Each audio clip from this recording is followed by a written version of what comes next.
The air in the studio was electric, but not in the usual, feel-good Ellen kind of way. The audience had been laughing moments earlier, but now, silence. Denzel Washington sat across from Ellen, his hands resting calmly on a small, wrapped box sitting on the coffee table between them. "Is this for me?" Ellen asked, half smiling, trying to keep the mood light. Her trademark playfulness rang hollow in the suddenly heavy air. Denzel's eyes never left hers. "It is.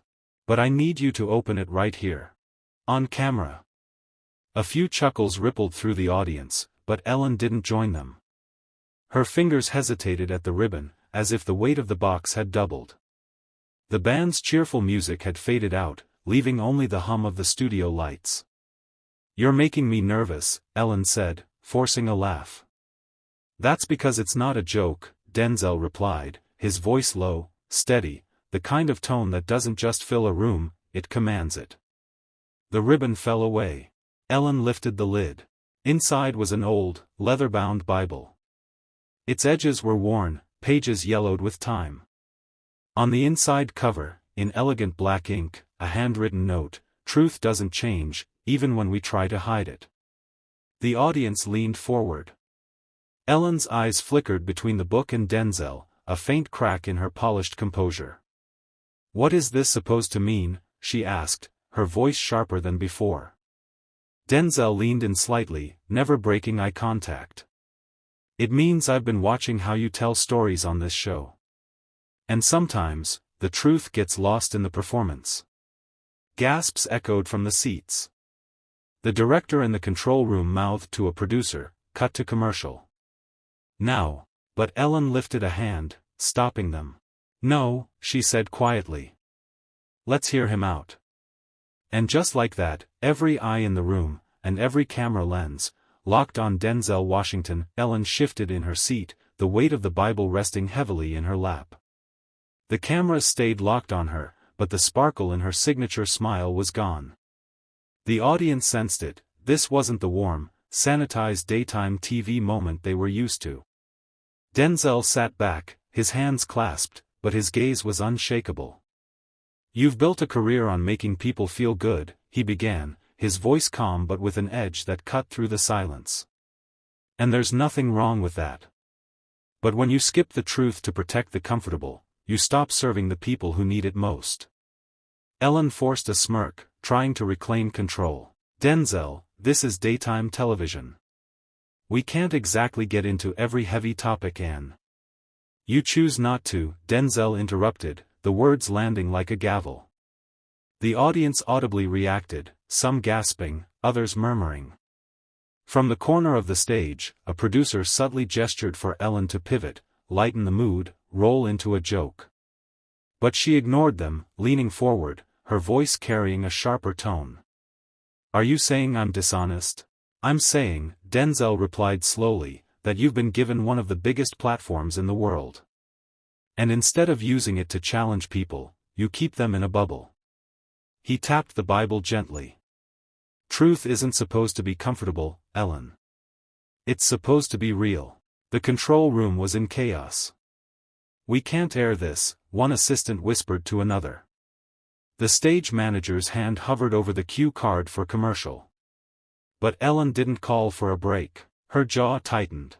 "You think you can come on my show and lecture me?" "No," Denzel said, leaning forward, his voice dropping into a low, deliberate rhythm. "I came here to remind you, and everyone watching, that a smile doesn't erase responsibility." The crowd erupted, half in applause, half in uneasy murmurs. The tension was no longer just in the air, it was pulsing through the entire room. Ellen's fingers drummed nervously on the arm of her chair, the sound faint but sharp enough to be picked up by the stage mics. "You're painting me like I'm part of the problem," she said, her voice trembling just slightly, though whether from anger or from the pressure building in the room, no one could tell. Denzel didn't blink. "If you have the power to change a conversation and you choose not to, then yes, you are part of the problem." A hush fell over the audience, the kind of silence that made producers sweat. From behind the cameras, one of Ellen's senior producers mouthed to her, "Move on." But Ellen stayed locked in. So you think your truth should be the one everyone hears? She asked, leaning forward, her tone accusatory. It's not my truth, Denzel said firmly. It's the truth. And sometimes it's ugly. Sometimes it makes people squirm in their seats. That's when you know it's real. The control booth was chaos. If this keeps going, we're not just losing the segment, we're losing advertisers, one voice hissed through the headset. The director's hand hovered over the "Go to Commercial" button. Ellen tried to regain her footing with humor, forcing a laugh. Well, I'm sure you'll have a great career as a preacher if this acting thing ever dries up. The jab landed, but not how she intended. The audience gave a mixed reaction, a few laughs drowned out by gasps. Denzel's expression didn't waver. He simply leaned closer, lowering his voice so it hit with precision. I've spent my life playing roles on camera, Ellen. But when the cameras stop, I'm still me. Can you say the same? The room froze. Even the stage crew paused, waiting for her response. Ellen's lips parted, but before she could speak, the stage manager's voice cut in over the studio speakers, "We're going to break. We'll be right back." The audience clapped out of habit, but their eyes stayed fixed on the two of them, the battle clearly far from over. The moment the "on-air" sign went dark, Ellen ripped off her earpiece, tossing it onto the desk with a sharp clatter. "What the hell was that, Denzel?" she snapped, her smile gone, voice echoing in the sudden stillness. Denzel stood slowly, deliberate in every movement. "That," he said, "was me answering the question you asked. Or did you just want the kind of answer that fits neatly into your brand?" A couple of crew members froze mid-step, clutching clipboards, not daring to move. The floor director pretended to shuffle papers, though his eyes never left the two of them. Ellen took a step closer, lowering her voice, though the venom was still there. "You don't come on my show and make me look bad." Denzel's eyes narrowed. "Then maybe don't ask questions you're not ready to hear the answers to." From across the room, her executive producer hurried over, trying to calm the storm. "Let's keep this professional, please. We still have a second segment." "There's not going to be a second segment if he keeps turning this into a sermon," Ellen shot back, her tone now openly hostile. Denzel chuckled, not out of amusement, but disbelief. "You invited me here because you thought I'd smile, plug the movie, and leave. But you brought up the state of the world. I'm not going to dance around it so you can feel comfortable." Ellen crossed her arms.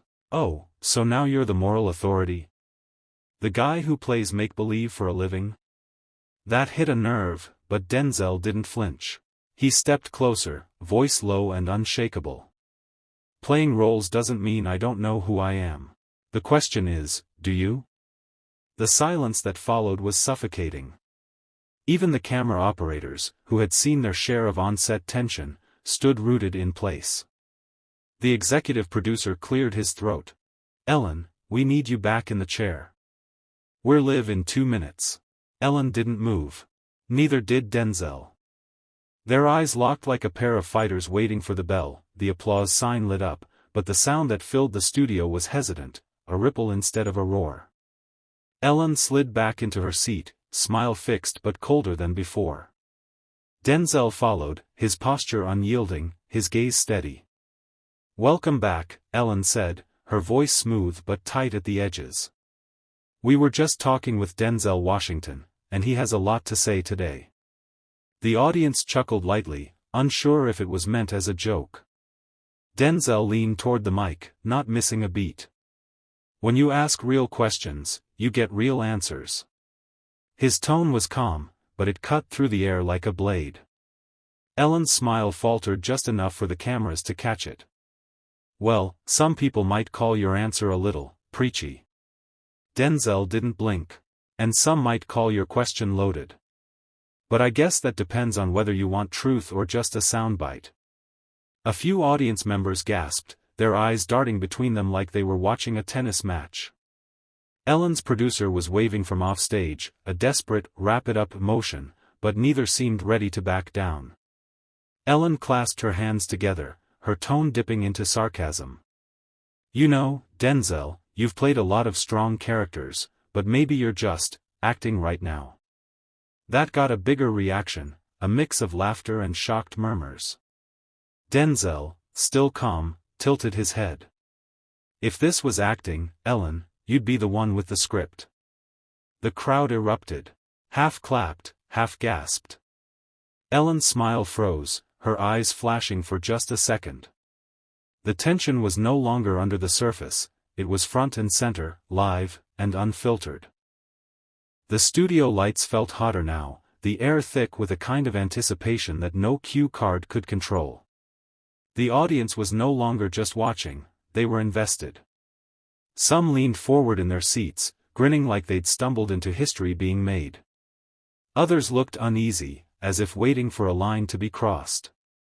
Ellen crossed her legs, leaning back like she was reclaiming control. "You know, Denzel, maybe we should stick to the fun stuff. People come here to laugh." Denzel's eyes didn't waver. "People laugh when it's real. Not when it's safe." The crowd reacted instantly, pockets of applause clashing with pockets of discomfort. A woman in the front row actually put a hand over her mouth. Ellen gestured toward the Bible still sitting on the table, her voice dripping with mock sweetness. "And I guess this was your way of making it real, huh? Bringing me this little statement piece." Denzel slowly reached out, sliding the Bible toward him. "This wasn't a statement piece. It was a gift. But maybe it says more about you that you see it as a statement." That landed hard. The room's energy shifted again. Even the camera operators froze for a beat before adjusting their shots. Offstage, Ellen's head producer mouthed to a stagehand, "Get ready for commercial." But the tension was magnetic, too raw to cut away from. Ellen's smile tightened, her voice lowering just enough to make it feel personal. "Or maybe it says something about you, Denzel, that you can't come on a show without turning it into a sermon." Denzel leaned forward, his voice dropping to a level that made the room lean in with him. "Or maybe it says I'm not afraid to say something worth hearing." For a moment, the studio was silent. No coughs, no whispers. Just the weight of two people, locked in a stare neither was willing to break. The silence broke like glass. A single voice from the back shouted, "Let him speak," and suddenly the room was buzzing. Applause erupted from one corner while another group stayed quiet, arms crossed, clearly siding with Ellen. Ellen's producer appeared just off camera, frantically signaling for a cut, but Ellen ignored him. She leaned forward now, meeting Denzel head-on. "Oh, I'm letting you speak, Denzel. I just didn't expect the Denzel Washington show to hijack my stage." A few in the audience laughed nervously, but it was the kind of laughter that felt forced, like they weren't sure if it was safe. Denzel's voice was steady, but the steel underneath was unmistakable. "No one hijacked anything, Ellen. I walked in here with respect. I'm just not going to shrink so you can keep your audience comfortable."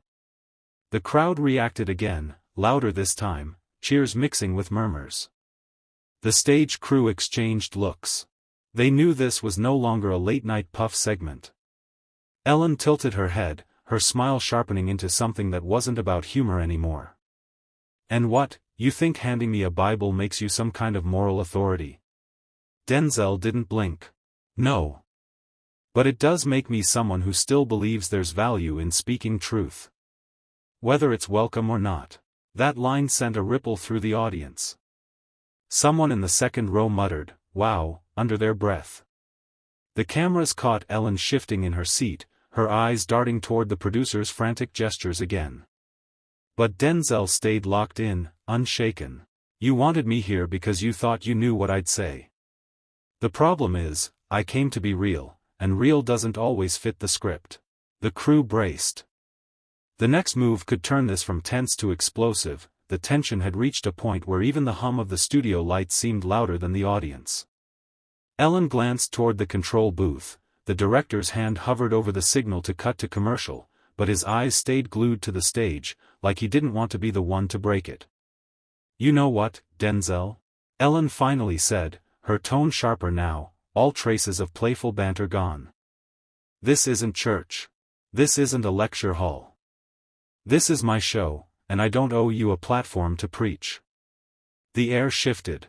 The words landed heavy, almost daring him to fire back.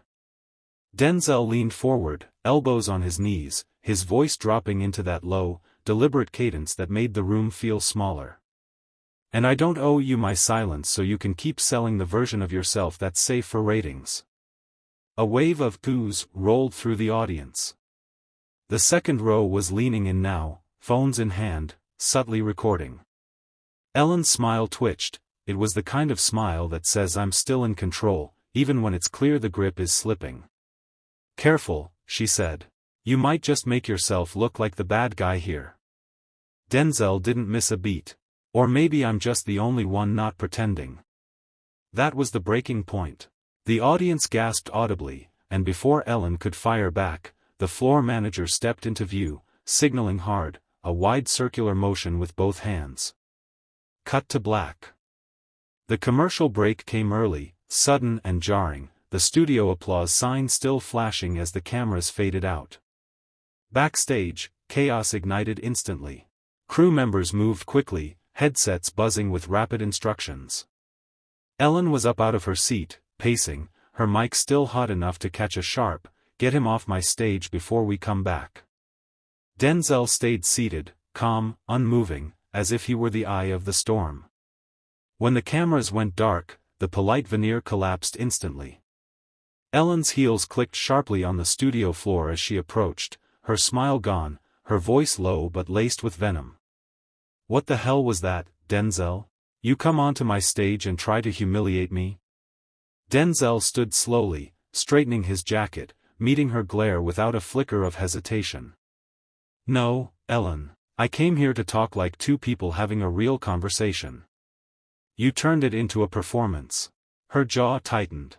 "This is my show. I decide what the audience sees." "That's the problem," he replied, voice steady as granite. "You're so busy deciding what they see that you've forgotten to show them anything real." For a second, there was only the sound of the set crew moving in the background, pretending not to listen. A camera operator froze mid-step, eyes locked on the confrontation. Ellen took a step closer, lowering her voice but not her intensity. "You think just because you've got a shelf full of awards, you get to come in here and talk down to me?" Denzel's tone didn't change, but his words cut deep. "I'm not talking down to you. I'm talking straight to you. There's a difference. Maybe you can't tell anymore." Her eyes narrowed. "Careful, Denzel. This business has a short memory. And integrity has a long one," he said, turning slightly toward the exit. "I'd rather leave with mine intact than sit here smiling for a camera while I sell out who I am." The room went silent. Even the crew holding clipboards seemed frozen, like they were afraid to move and break the moment. Ellen exhaled slowly, but there was no comeback. She just stood there, watching him walk away, each step deliberate, unhurried. Final, Denzel reached the backstage door, the faint roar of the audience still filtering through the walls. A young intern rushed up with his personal items, her hands trembling slightly. "Mr. Washington. I just want you to know, that was the most real thing I've ever seen on this set." He gave her a brief nod, his expression softening just for a moment. "Then remember it. This business will try to make you forget." Outside, the air was cool and sharp. Paparazzi lights flashed instantly, but Denzel kept moving, one hand shielding his eyes, the other holding the small gift box he had brought. A reporter shouted, "What happened in there?" Denzel paused only long enough to say, "Watch the tape. It speaks for itself." Then he climbed into the waiting SUV. Back inside, Ellen sat rigid in her dressing room, makeup artists working in silence, the tension like static in the air. She stared into the mirror, but her reflection didn't smile back. By morning, the story was everywhere. Audience members who had been at the taping posted their accounts online. "We saw it live," one tweet read. Ellen tried to joke it off, but Denzel wasn't playing. Another wrote, "It was like watching two different worlds collide." Clips from the show spread like wildfire, slowed-down footage, lip-read interpretations, side-by-side comparisons of Ellen's on-camera charm and her off-camera glare. The hashtag the gift he brought trended within hours. Later that day, Denzel's publicist released a short statement. Denzel Washington stands by his words and his actions. He has always believed in speaking truth, on and off camera. Ellen's team, meanwhile, pushed out their own version. It was a spirited conversation between friends. All is well. But viewers weren't buying it. The comments told a different story. That night, as Denzel sat at home, his phone buzzed with a text from a well-known actor friend. "Man, you didn't just give her a gift. You gave her a reality check." Denzel smiled faintly, setting the phone aside.